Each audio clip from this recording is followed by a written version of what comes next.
Olá, sejam todos muito bem-vindos ao canal Luz Acesa. Meu nome é Viviane e você está no segundo vídeo da série Sobrenatural. O caso dessa semana aconteceu na zona rural de uma cidadezinha localizada lá no sul do Brasil. Envolve uma família humilde que passou por maus bocados. E teve de tudo nessa história, viu? Desde batidas inexplicáveis nas paredes até chuva de pedras. O caso ficou tão conhecido que várias equipes de reportagem foram até o local e uma câmera da Band registrou o momento em que um objeto inanimado se movimentou durante uma sessão de exorcismo.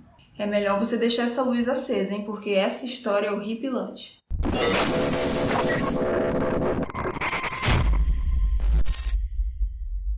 Cidade de Caiçara, Rio Grande do Sul.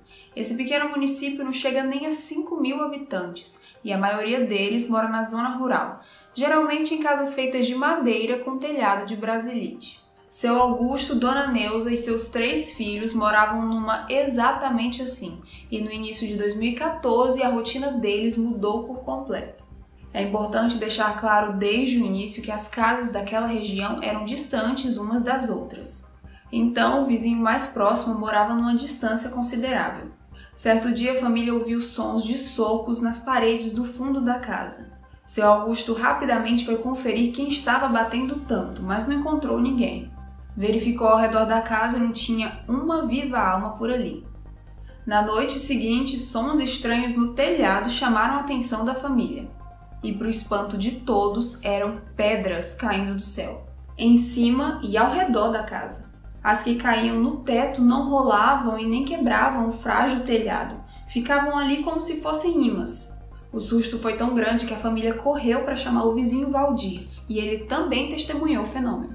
Foi nesse momento que perceberam que tinham pedras caindo até dentro de casa, como se estivessem sendo arremessadas do alto. Mas o telhado não tinha nenhum buraco. Como isso era possível?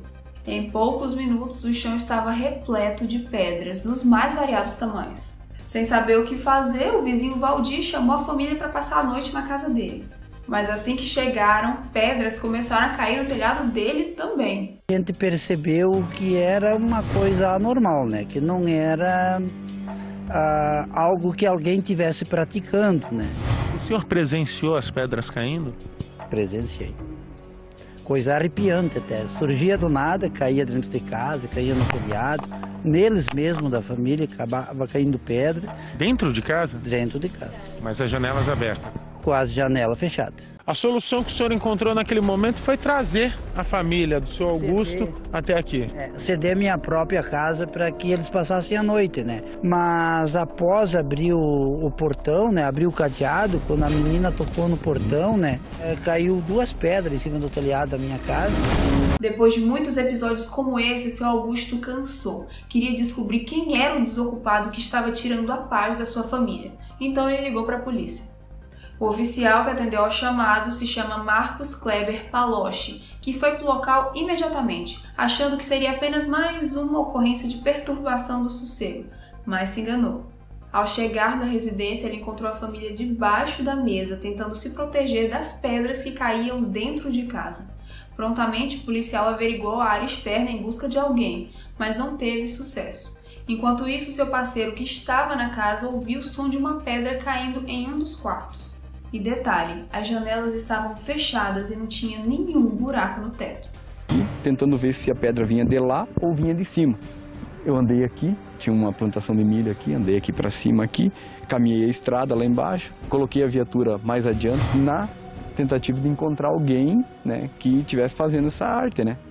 E não achei ninguém. O que acontecia é que ela caía no local e ficava. Parava assim? Parava ali. Ficava. Sem rolar, sem sair do lugar? Só escutava o barulho que ela caía e ali ficava ela.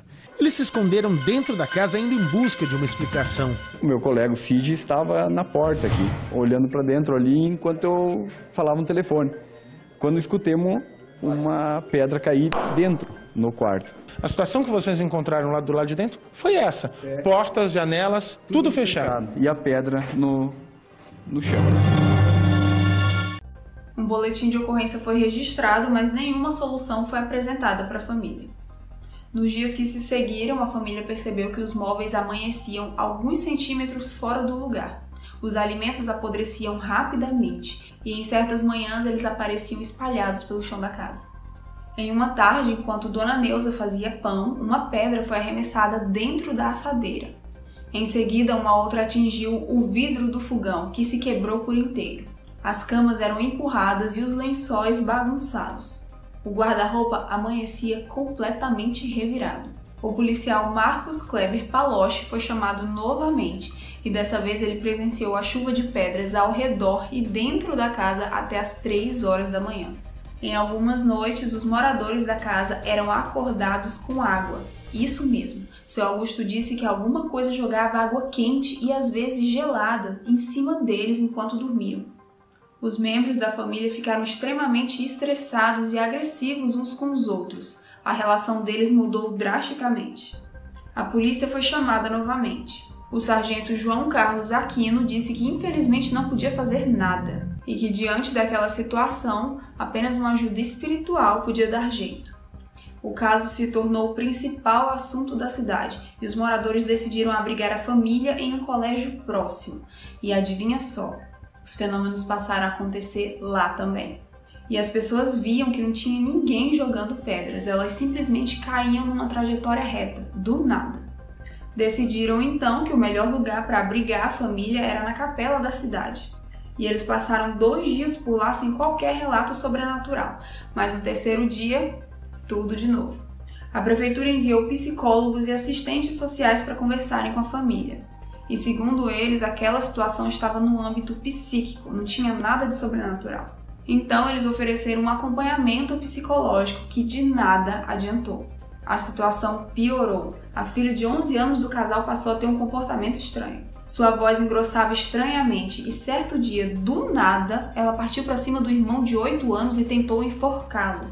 Dona Neuza e seu Augusto não conseguiram tirá-la de cima da criança. Foi preciso a ajuda dos vizinhos. Todos os sinais apontavam para uma possível possessão demoníaca e vários grupos religiosos se ofereceram para ajudar.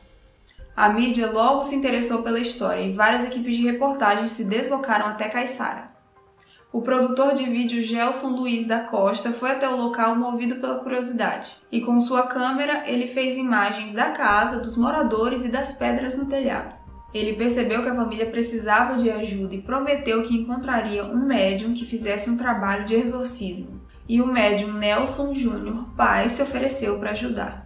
Mas quando entrou na casa foi a filha de 15 anos quem apresentou o comportamento estranho. Então o ritual foi realizado com ela. Ele durou aproximadamente 4 horas e foi todo registrado em vídeo.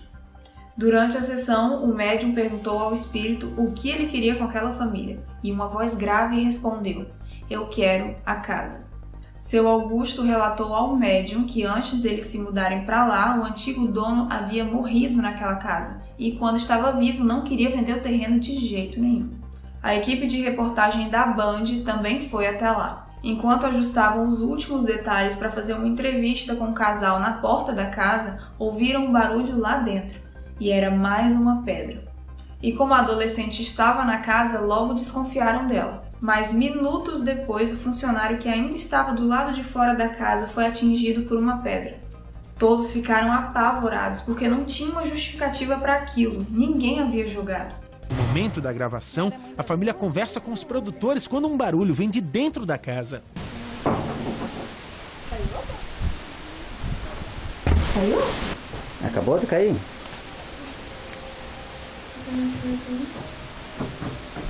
Na hora, todos desconfiam que foi a menina quem jogou a pedra. Ela estava do lado de dentro, sozinha. Minutos depois, no entanto, outra pedra do lado de fora. É aquela que atingiu o Anderson. Tempos depois, a produtora da emissora notou uma coisa bem esquisita enquanto assistia as gravações daquele exorcismo. Durante o ritual, a adolescente estava deitada de um lado da cama e a Dona Neuza sentada do outro. O médium estava de pé. Dona Neuza colocou o celular no colchão e ele se moveu em direção ao corpo da jovem.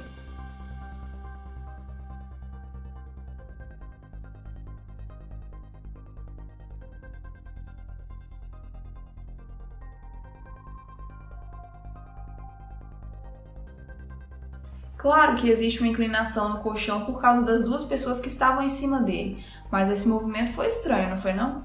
O que você acha? A melhor amiga de Dona Neuza, chamada Zilda, ia todos os dias na casa fazer orações e ler passagens da Bíblia.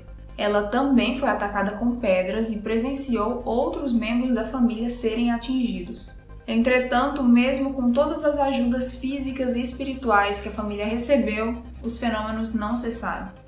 Exaustos e à beira da loucura, a família decidiu que demolir a casa seria a melhor opção. Então organizaram as coisas e estavam prontos para colocar tudo abaixo, mas nesse momento a filha de 11 anos escalou a porta, subiu no telhado e passou a apedrejar os pais. Ela andava de um lado para o outro, se recusando a descer, completamente fora de si. Os vizinhos estavam lá e tentaram ajudar, mas a criança pulava e corria em alta velocidade.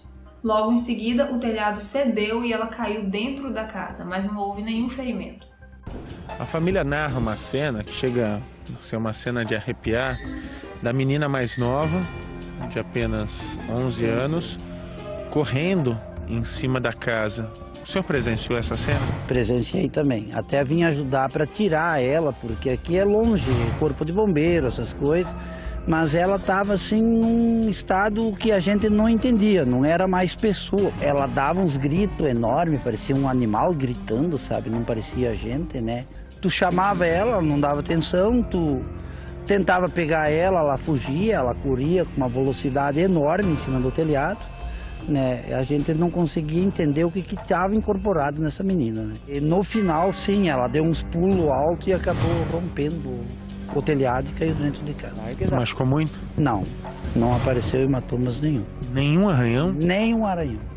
Após o acidente, a casa finalmente foi demolida e a prefeitura cedeu uma casa na zona urbana para que eles passassem um tempo. Os relatos de pedras acabaram, mas a filha de 11 anos apresentou comportamento estranho um mês depois de se mudar para a casa nova. Sua voz era grave e ela se contorcia de um jeito esquisito. Os pais conseguiram estabilizá-la com orações, mas o medo ficou ainda maior. Definitivamente, o problema não era a casa. Dona Neuza já não sabia o que fazer, estava decepcionada com as promessas de ajuda que recebeu. Ninguém aparecia para ajudar, eram só curiosos. E a prefeitura não podia fazer nada porque eles já tinham cedido uma casa para a família. Seu Augusto, muito frustrado, passou a dispensar todos os repórteres e curiosos que apareciam. Ele só queria paz. E esse pesadelo só acabou quando eles decidiram construir uma casa ao lado daquela demolida. Hoje eles dizem que está tudo bem por lá e que mais nada de estranho aconteceu. Devido a essas atividades sinistras, a pequena cidade de Caiçara ficou conhecida internacionalmente. E agora eu vou te contar 3 teorias mais fortes a respeito desse caso. Histeria em massa. É um distúrbio psicológico em que um grupo de pessoas passa a ter, ao mesmo tempo, um comportamento estranho ou adoece sem causa aparente. Os surtos de histeria coletiva são mais comuns em grupos fechados, como por exemplo, alunos da mesma escola, profissionais de uma mesma empresa ou moradores de uma mesma casa. O distúrbio faz o grupo perder o controle sobre atos e emoções, além de turbinar os sentidos como tato, olfato, paladar e etc. Poltergeist. É um fenômeno muito comum e pouco conhecido. Seu nome tem origem alemã e significa espíritos que causam ruídos. Envolve situações físicas como chuva de pedras, movimentação, aparecimento e desaparecimento de objetos, sons estranhos, água e luzes. No século XVII, acreditavam que poltergeist estava ligado à bruxaria ou possessão diabólica. E hoje, os parapsicólogos acreditam que tais fatos acontecem por pessoas vivas com grande capacidade psicogenética. Normalmente, o epicentro ou a pessoa que provoca o fenômeno é um adolescente do sexo feminino. É nessa fase que há muita alternância hormonal, com muita energia emocional sendo gasta. Então, não é necessariamente uma força maligna agindo. Com toda essa energia concentrada, a adolescente desenvolve a telecinese, sendo capaz de inconscientemente levitar e deslocar objetos. Mas com o tempo, essas alterações hormonais desaparecem junto com o fenômeno. Então, de acordo com essa teoria, a filha mais nova foi responsável por todos os eventos sem querer. Possessão demoníaca. Agressividade, aversão a objetos religiosos, alteração no tom de voz e demonstração de uma força sobre-humana. Esses são alguns dos sintomas que uma pessoa possuída pode apresentar. Nesse caso, o espírito toma de conta do corpo da pessoa, fazendo com que aconteçam até fenômenos poltergeist. O processo pode ser demorado, levando semanas, meses ou anos, mas deve ser tratado imediatamente, porque esse espírito pode levar à morte do possuído. Mas e você, o que acha que aconteceu com aquela família? Possessão demoníaca, poltergeist, histeria em massa, ou você tem outra explicação? Escreve aqui pra mim que eu quero saber. Deixa o like pra mim e confere se você tá inscrito no canal, tá? Semana que vem eu tô de volta com mais uma história pra você. Tchau!